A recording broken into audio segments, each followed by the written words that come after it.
আজ শুক্রবার।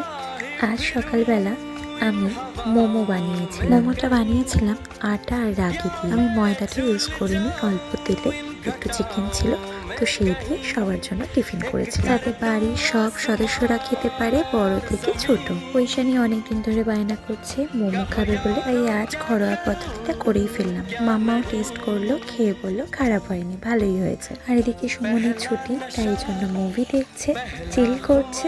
আজ বাড়ির সবার আবদার যে চিকেন স্টু খাবে আমার হাতে। এই রেসিপিটা অনেক তাড়াতাড়ি হয়ে যায় আর অনেকটাই সহজ আর স্বাস্থ্যের জন্য অনেক উপকারী। তাই এখন যেহেতু শীতকাল, আমরা সবার জন্য এরকম মাঝে মধ্যে একবেলা চিকেন স্টু করেই ফেলি। বাচ্চা থেকে বড় সবাই ভালোভাবে খেতে পারে। তোমরাও নিশ্চয়ই ঠান্ডায় চিকেন স্টু বানিয়ে খাচ্ছ, কমেন্টে জানিও কিন্তু।